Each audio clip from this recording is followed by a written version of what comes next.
Laurence Godin-Tremblay, bonjour. Salut. En bonne philosophe, rappelons, tu es doctorante en philosophie, éternelle étudiante. Éternelle, non, presque. J'espère presque finir, là, mais tu vois, j'espère finir mon doctorat l'an prochain, mais j'ai regardé un peu les bourses de post-doctorat, là, fait qu'on sait C'est pas. alléchant. Oui, ça pourrait être une option, là. OK. On sait pas, là. Mais en attendant de crouler sous l'or, tu nous as préparé une chronique sur les réseaux sociaux. En bonne philosophe, tu te poses toujours les mêmes questions niaiseuses. C'est-à-dire, qu'est-ce que c'est ça? Oui, c'est-à-dire que tu m'as demandé une chronique sur les réseaux sociaux. Au début, j'étais un petit peu découragée parce que, qu'est-ce que je connais là-dedans? J'ai jamais ouvert TikTok, puis Instagram. Je me suis fait un compte, là, parce que j'avais découvert, grâce à ton podcast, Anne-Marie Auly, là, ou Auly avec Anne-Marie, plutôt. OK. Là, Bref, puis j'étais allée voir un peu ce qu'elle faisait sur Instagram à ce moment-là. Mais quand tu m'as demandé ça, c'est ça. Là, les deux questions que je me suis posées, c'est quoi exactement là, un réseau social? Puis surtout, c'est quoi le but? C'est quoi qu'on recherche quand J'ai hâte quand on fait d'entendre ça? ce que tu as à dire. Fait que je suis... On te pose la question à toi après. Là. Ah ouais, c'est ça. Je suis curieux de savoir qu'est-ce que vous en C'est- pensez avant. Après ça, je vais vous dire ce que j'en pense. Fait que je suis partie de cette idée-là, tu sais, c'est quoi? Une question un peu, les enfants se posent cette question. Puis quand j'étais ado, je disais souvent ça à l'école. C'est quoi le but? C'est quoi le but de À quoi ça sert? À quoi ça sert? Ouais. À quoi ça sert? Fait que je suis partie de là. Puis bon, comment qu'on pourrait définir ça, là? C'est pas facile, là. C'est un petit peu hétéroclite, là, on pourrait dire, les réseaux sociaux, là. Je me suis demandé notamment, mettons, Marketplace, est-ce que vous considérez ça comme un réseau social? C'est une bonne question. Tu sais, jusqu'à où quel la point. limite, là? Oui, c'est Ouais. ça, un forum où on parle de, je sais pas moi, du Seigneur des Anneaux, c'est un réseau social ou des choses comme ça. Je me suis posé toutes sortes de questions. Puis j'en suis venue à la conclusion, c'est ça, tu sais, finalement, ça le dit dans le nom, en fait. Faut pas chercher si loin que ça. Un réseau social, finalement, c'est quelque chose qui se fait en ligne. Bon, c'est sur les réseaux. Puis le but de ça, c'est socialiser. Donc, c'est d'entrer en relation. Puis c'est là que on voit que ça devient un petit peu plus bizarre d'appeler, mettons, un forum qui parle du Seigneur des Anneaux un réseau social ou Marketplace, parce que là, tu fais autre chose que socialiser un peu. Là. Le but, c'est plus de trouver une laveuse usagée Exact. que de nouer un lien personnel Exact. ou relationnel avec quelqu'un. Même, tu sais, c'est pas la partie la plus agréable. J'allais On dire, c'est- limite, des fois, sont bêtes là, sur Marketplace. C'est là. ça, tu sais, On t'en reçois pouvait des sauter messages. cette étape-là. Moi, je vends plusieurs livres là, sur Marketplace, vous irez Au chercher lit avec ça. Anne-Marie, d'ailleurs. C'est ça, j'achète des livres, j'y lis, je fais une critique, puis j'y revends. Là. Fait que vous irez voir ça. Mais, fait que Marketplace, tu sais, c'est pas vraiment ça. Un forum sur le Seigneur des Anneaux non plus. On sent que une pure... La télévision, ça ressemble à YouTube, mais on dit pas que c'est un réseau social. Là. Fait que c'est quoi la différence? Tu sais, je veux dire, sur YouTube, on dirait que ça ressemble à écouter la télé, là, dans une certaine mesure. Là. De fait. Bon, fait que moi, je pense que la différence réside beaucoup dans... Bon, c'est en ligne, mais c'est en ligne, puis on entre en interaction les uns avec les autres. On discute, hein, ce qui... Jusque-là, ça a-tu du sens, Ouais. ce qu'elle raconte? Ouais. Tu sais, ce qui fait que YouTube, c'est pas juste c'est pas comme la télévision, c'est beaucoup la section commentaires. C'est beaucoup C'est le ça. fait que tu peux avoir des gens qui te suivent, qui s'abonnent à tes vidéos, qui se créent une communauté. Ce qu'on n'a pas avec la télévision. Là. Tu sais, Puis ça, le monde ne peut pas donner leur opinion. La télévision, c'est une grosse équipe qui est derrière ça, qui le publie, tandis que YouTube, tu peux le faire par toi-même de ton bord, puis sortir à ton nom. C'est C'est ça. vrai. Puis il se crée une communauté autour de toi, etc. Bon, puis après ça, quel est le but? Il y a toutes sortes de buts, là. Tu sais, il me semble qu'on recherche quand on est sur les réseaux, là. Ça peut être de s'informer, là. Tu sais, moi, mon père, mettons, il est sur une page Facebook de barbecue. Fait que là, il suit sur les barbecues, puis il discute des barbecues, là. Tu sais, on a toutes nos... C'est vrai que c'est Robin. un réseau social de vieux. Même. Moi, je suis Même, dans le groupe Maman catholique de la région de Québec. Fait que je regarde ce qui se passe là, des choses comme ça. Ouais. Mais moi, ce qui me frappe dans les réseaux sociaux, c'est c'est l'image de notre société. Puis qu'est-ce qui se passe quand on est en société? Là, je suis venue pour vous parler de tout ça. Puis on a différents buts, là, comme on a dit, acheter des choses. En société normale, là, je parle, c'est dans la vraie vie. Là. C'est quoi une société normale? C'est ça, c'est un regroupement d'êtres humains là, tu sais, qui vise un certain but. Là. Tout le monde est ici. Tu sais, on crée une société parce qu'on se dit que ça va être les meilleures conditions pour être heureux, là, normalement, plutôt que si je m'en vais tout seul dans la forêt. Là. Puis là, tu sais, ensemble, là, tu sais, moi, je m'arrange pour manger, pour dormir, etc., pour Répondre à certains besoins. apprendre, etc. Ouais. Mais à travers tout ça, moi, ce qui me frappe, c'est que, et dans la société réelle, puis c'est accentué dans les réseaux sociaux, à chaque fois que je me déplace, à chaque fois que j'entre en interaction, je pense que je veux aussi être aimée. être aimé à travers ça. C'est-à-dire que Rousseau a une belle image, là, il dit, il nous fait croire qu'avant, les hommes étaient dans l'état de nature, tous séparés les uns des autres dans la forêt, là, mais peu importe. Mais je trouve qu'il y a une belle image qui dit que quand les hommes se sont rassemblés autour d'un feu, ils se sont regardés. Ils se sont regardés les uns les autres, ils se sont dit, mettons, lui, c'est plus beau ses vêtements, lui, il a un plus beau sourire, etc. Puis là, tout le monde se met à se comparer, puis tout le monde comprend que si tu veux être aimé, il faut à quelque part que tu sois, que tu te démarques, que tu sois beau, que tu sois fort, reconnu. Au moins, tu aies des bonnes manières. Là. Moi, je veux dire, je viens ici, je vais essayer que vous m'aimiez. Je vais pas... Je vais pas me mettre en pyjama, je vais pas avoir mauvaise haleine, je vais pas... bon, des choses comme ça. Faudrait surtout pas que quand tu vas partir, on se dise « Ouais, Laurence, cette semaine... » C'était pas tout à fait, Mais dans cette recherche-là, il y a toujours une petite angoisse. C'est pour ça qu'on aime ça. Je veux dire, il y a tout le temps l'angoisse que, est-ce qu'il m'aimerait s'il me connaissait vraiment? Est-ce que vous m'aimeriez si je vous disais tout ce que je suis, tous mes péchés, toutes mes failles, tous mes défauts? Si vous pouviez me voir le tout croche le matin. Faudrait essayer. Est-ce que tu es prête à jouer le jeu? On fait le test. Fait que ça, il y a toujours quelque chose de stressant. Mais dans la vraie vie, il y a différentes personnes qu'on rencontre qui nous aident aussi à se sentir aimé. Mon mari, lui, il me voit dans toutes les occasions. Il m'a vu accoucher puis pleurer sur une toilette après parce que j'avais donc bien mal. Puis j'étais pas chic là, avec la tenue d'hôpital. Mais sur les réseaux, ce qui est particulier, je trouve, c'est qu'il y a tout ça, tous les buts qu'on recherche, là, apprendre, etc. Mais il y a aussi être aimé. Il n'y a pas de photo de toi en train de... En tout cas, j'ai regardé récemment, il n'y a pas de photo de toi sur une toilette en train de pleurer non, c'est ça. En tenue d'hôpital. Sur les réseaux, là, ce qui est particulier, c'est que dans la vraie vie, on a un certain contrôle. Dans la vraie vie, j'ai un contrôle sur l'image que je projette, là, que je vous projette en ce moment. Mais sur les réseaux, tu as un contrôle encore plus clair, là, parce que là, tu peux te photographier au moment que tu veux, avec l'angle que tu veux, avec le filtre que tu veux, etc., etc. Donc, on pourrait dire la distance entre ce que tu es sur les réseaux et ce que tu es réellement, elle est plus grande encore. Il y a moins d'accidents aussi. Je pense souvent à cet exemple-là. Si j'éternue présentement, là, puis que j'ai une espèce de mucus vert qui se met à couler de mon nez, Fred a plein d'images dans sa tête. J'ai pas le contrôle là, de ça. C'est un accident qui arrive, puis bon, je vais essayer de me trouver un mouchoir puis m'arranger. Dans une rencontre réelle, c'est des choses qui arrivent, éternuer. Ça peut te hanter. Là. Moi, je me souviens quand j'étais... Avoir une graine entre les dents, un morceau d'épinard, c'est terrible, ça arrive. Là. Tout le monde est en train de se checker. Je me souviens quand j'ai étudié un an à Florence, en Italie, là, puis... à un moment donné, on faisait comme une activité avec tous les jeunes Italiens, puis tu essaies de t'intégrer comme tu peux, pauvre Canadienne. Puis là, c'était un jeu, puis là, je me suis plantée devant tout le monde. J'ai encore l'image qui me revient là, de tout le monde qui me regarde, puis quelqu'un qui me dit « C'est pas grave si t'es pas sportive. » Puis là, je suis juste... c'était tellement humiliant. Sur les réseaux sociaux. Sur les réseaux, j'aurais juste enlevé le vidéo. C'est facile à supprimer, à effacer de la mémoire. On veut être aimé. Puis on a le contrôle sur l'image qu'on projette, puis on pense que ça va nous aider à recevoir cet amour-là. Est-ce que ça colle avec l'expérience? Ben oui. Tu choisis ce que tu veux montrer aux gens, puis après ça, les gens t'aiment pour ce qu'ils pensent, pour ce que tu projettes sur les réseaux. Fait que c'est pour ça que le monde va vraiment faire attention à leur image. Ça crée un peu une fausse réalité de qui tu es réellement. Mais en même temps, c'est une partie de toi aussi. Le problème avec ça, c'est que le monde voit pas le mauvais non plus, mais tout le monde a des mauvais côtés. Puis c'est aussi, on est très dans la comparaison des réseaux sociaux. Tu te compares aux autres, puis tu penses que tout le monde va bien parce qu'ils montrent juste le bon de leur vie.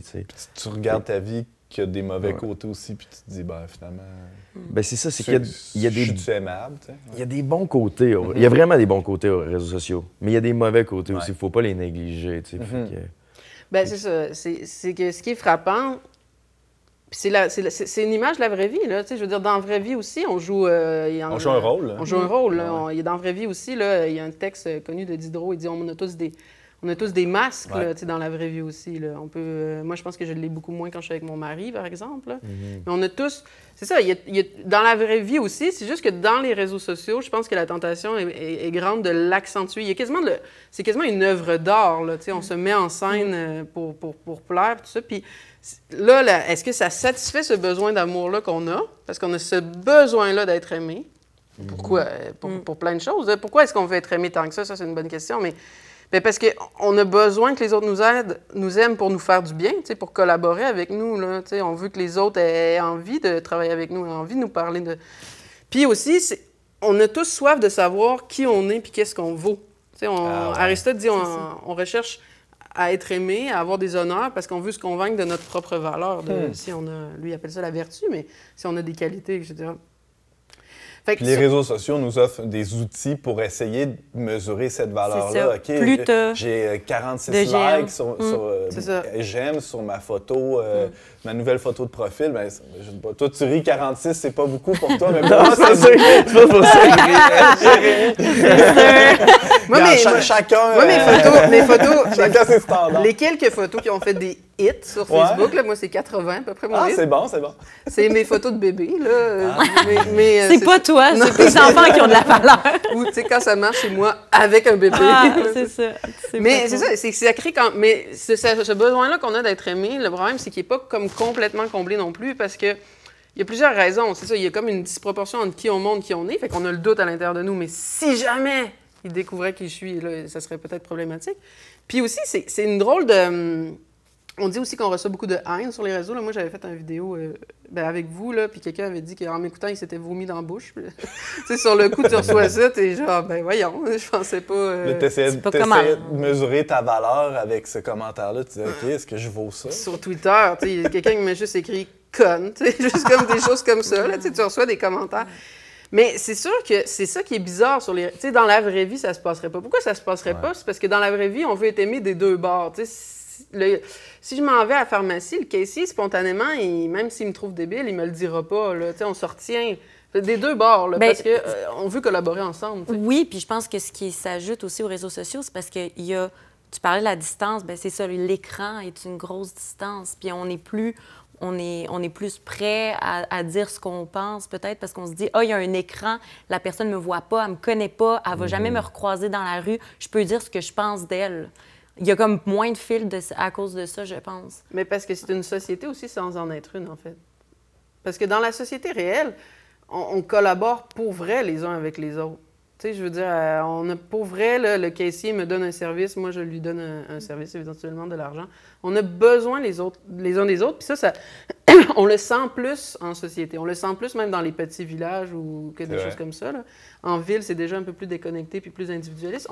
Parce que pour Aristote, c'est ça, hein, une société, là, encore une fois, l'homme est naturellement sociable. C'est dans l'idée, on a besoin les uns des autres. Puis quand on est conscient de ça, on se retient un peu d'insulter tout le monde. Mais sur les réseaux, tu sais, tes followers, ils n'ont pas vraiment besoin de toi. Toi, tu as peut-être besoin d'eux quand tu gagnes ta vie avec eux. Là. C'est une autre histoire, là, quand il y a de l'argent en jeu. Là.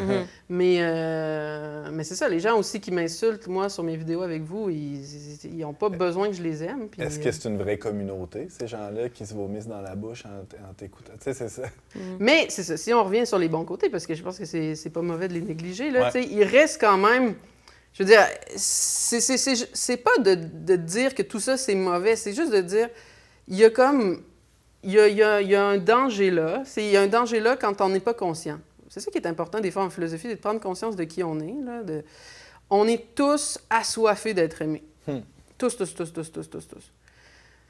Le réseau social te donne de l'amour. Puis moi, je suis la première. J'aime tellement ça quand ça pogne mes vidéos avec vous. Là. Moi, je refresh la page des fois. Là, je manque qu'on fasse. Je suis juste comme...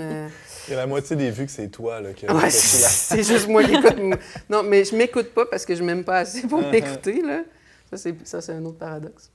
Mais c'est ça, on est tous assoiffés d'être aimés. Fait que c'est bon de s'en souvenir quand on rentre là-dedans parce que ça peut... c'est ça, on peut vite devenir dépendant ou des choses comme ça. Ouais. La question, donc, ça revient à... comment étancher notre soif d'être aimé ou comment entrer dans les réseaux sociaux sans que ça devienne une quête insatiable d'affection puis d'amour. Où trouvera-t-on l'amour qu'on cherche tant? L'amour qu'on cherche tant. J'avais vu une fois une parabole amusante, là, intéressante, je trouvais. Là, c'était un prêtre qui disait ça. Il disait si tu as une pierre précieuse, là, tu vas aller la faire évaluer par qui? Là? C'est pour voir si c'est un diamant ou combien ça vaut. Combien ça vaut la pierre que j'ai trouvée? Tu ne demandes pas à n'importe qui. Là. Tu ne demandes pas à n'importe qui. Tu demandes à quelqu'un qui connaît la pierre, qui connaît ça. Là. J'ai un cousin géologue, mettons. J'irai voir mon cousin. Fait que c'est un petit peu la même chose avec nous. Là. Il faut se demander, mais qui va me dire ma propre valeur? Je vois souvent les influenceurs parler de ça, là, comment ils deal avec le hate, avec la haine, tout ça. Puis leurs solutions sont toujours, je trouve, limitées, bancales. C'est-à-dire, les deux solutions qu'ils proposent, c'est j'arrête de lire les commentaires, mais souvent ils finissent par le refaire parce que c'est comme irrésistible. Mais je lis pas les commentaires ou je vais trouver en moi-même, je vais être capable de m'aimer moi-même, tu sais. Mais le problème, c'est que, en tout cas, moi, c'est mon expérience, là, c'est que, tu sais, on ne sait pas on est qui, on ne sait pas notre... Tu sais, on a besoin que quelqu'un nous dise notre valeur à quelque part, là. Surtout si c'est ça que tu vas chercher sur les réseaux sociaux. C'est C'est difficile après de se dire, ben je m'aime moi-même, je passe par-dessus les commentaires, mais c'est ça que tu vas chercher aussi sur les réseaux sociaux. Fait que je te vois venir, Laurence, un peu, là, c'est ça. C'est ceux qui vont vraiment te révéler ta vraie valeur, c'est ceux qui te connaissent vraiment et qui te connaissent mieux que quiconque. Oui, c'est ça. Ben, moi, c'est sûr que... Ton mari? Mon mari me connaît bien, mais il ne connaît pas tout de moi. Il ne connaît pas tout de moi, mais... Qui te connaît mieux encore? Le prêtre à qui je me confesse, c'est sûr que là, il commence à en connaître pas mal, là, mais oui, moi, je pense qu'ultimement, cette analogie-là que faisait le prêtre référait à Dieu. Là. Moi, ma conversion est due à ça en partie. J'étais saoule dans un party, complètement saoule. Puis à un moment donné, ça m'est devenu évident. Là. Personne ne me connaît. Personne ne sait qui je suis réellement. Pas même moi. Même moi, je ne sais pas qui je suis. Et si personne ne me connaît, personne ne m'aime aussi pour qui je suis. Tu sais, je veux dire, comment tu veux aimer quelque chose que tu ne connais pas, au sens où si je suis sûre que la personne devant moi est médecin, puis qu'elle me fait croire toute sa vie, tu sais, ce que j'aime, c'est ce qu'elle me dit d'elle, mais tant que on ne peut pas aimer ce qu'on ne connaît pas. Si je te dis, t'aimes-tu ça, les zigoulis, Antoine? Je sais pas c'est quoi. Mais c'est ça, comment tu veux aimer un zigouli, quand tu ne sais pas c'est quoi un zigouli? Fait que ça avait été une partie de ma conversion, c'était de dire, si vraiment Dieu n'existe pas, personne ne me connaît jusqu'au plus profond de mes entrailles, et personne non plus ne m'aimera jusqu'au plus profond de mes entrailles. D'accord avec ça. C'est bon, ça. Fait que dans le fond, ce que tu es en train de dire, c'est que l'amour que tu reçois, c'est pas du vrai amour, parce que c'est pas l'amour pour qui tu es réellement. Fait que les réseaux sociaux, c'est un peu ça ta parallèle, c'est que le monde t'envoie de l'amour, mettons. Parce que j'arrêtais pas de dire comme les influenceurs, ils se laissent beaucoup affecter par les commentaires négatifs, mais aussi ils se laissent beaucoup affecter par les commentaires positifs. C'est des montagnes russes, là. Oui, puis c'est pas bon de baser ta confiance sur le fait que les gens t'aiment sur les réseaux sociaux. Bien, c'est sûr qu'à un moment donné, ça peut pas être juste de la haine que tu reçois parce que le monde, il lâcherait les réseaux sociaux, là, c'est ça. Fait que c'est du up and down, là, c'est un jour, tu penses que tu es le meilleur au monde, puis l'autre jour d'après, tu penses que tu as envie de te cacher de tout le monde, là. Les gens vont t'aimer aujourd'hui, mais ils vont t'haïr demain, ces réseaux. Puis puis c'est pour ça que j'ai beaucoup de compassion pour les influenceurs. Ben, j'en ai été un pour ceux qui me connaissent pas depuis 6 ans. Puis, dans le fond, c'est ça, les influenceurs, c'est que quand... Tout le monde met beaucoup d'emphase sur qu'est-ce que les gens pensent. Ils mettent beaucoup d'importance sur l'amour des autres. Mais quand ça devient ta job, en plus de ça, c'est un peu plus tough parce que là, c'est ton gagne-pain en même temps. Fait que là, les influenceurs, c'est comme ils vivent leur vie pour les autres et non pour eux. Puis là, tu tombes dans cette... La frontière entre ta personne et ta personne publique ou... Mais t'es dépendant. C'est ça, tu es dépendant. Fait que tu peux ton pas histoire. être tant toi-même parce que si t'es toi-même, vont voir un côté qu'ils n'aiment pas, là, tu vas perdre un côté de ton salaire. Fait que ça devient vraiment touché, être influenceur. J'avais vu, il y avait une mode à un moment donné aux États-Unis, là, c'était plus des mamans, là. Moi je suis plus des mamans, là, mais c'était des mamans qui, pour vaincre ça, là, ce culte de l'apparence-là, voulaient se mettre sur TikTok en couche, justement, après avoir accouché. Là, regardez, c'est ça la maternité, là, puis là, ils sont dégueulasses. Mais voyons. Mais je suis pas sûre que c'est ça non plus la solution, là. C'est la solution, tu sais, de OK, ben, tu sais, je vais vraiment me montrer parfaitement comme je suis. Je vais me filmer là, 24 heures sur 24, puis le monde va vraiment voir mon moi. Je sais pas, il y en a qui font ça sur Twitch, je pense. C'est des fois être 24 heures filmés, des choses comme ça. Ils se montent peut-être pas aux toilettes, là, mais tu sais, je veux dire, c'est vraiment, tu sais, de faire ça coller à la réalité. Le paradoxe, c'est que je pense pas que ça marche plus, là. Tu sais, c'est bizarre, mais des fois, plus t'en montres, moins t'es satisfait. Ben, t'as plus de vie privée non plus. C'est là que j'allais aller, moi, c'est que si t'es rendu là, c'est que tu décides de plus avoir de vie privée, ou du moins ton privé devient public tout le temps. Puis il y a quelque chose de pesant, là, d'avoir le regard des autres aussi sur soi n'importe quand, là. Fait que, bon, j'ai parlé de Dieu, mais je pense qu'il y a aussi de reconsidérer aussi, évidemment, là, ça fait plate, là, mais de reconsidérer les relations réelles aussi, là, je veux dire. non, mais je veux pas avoir l'air... ça comme quelque chose de terrible. Non, mais Je veux pas avoir... Tu sais, c'est parce que sur les réseaux, on entend souvent ça, il faut quitter le virtuel pour le monde réel. Mais c'est quand même vrai un peu au sens où, je veux dire... j'ai parlé de ma conversion, que ça s'est beaucoup joué de découvrir que la seule personne qui peut m'aimer et me connaître, c'est Dieu. Mais je veux dire, mon mari, il est pour beaucoup là, de me sentir aimé en tout temps, là, peu importe de ce que j'ai l'air. Le pardon qu'on se donne aussi mutuellement régulièrement, là, ça joue pour beaucoup. Merci beaucoup, Laurence. Merci à vous de m'avoir écouté.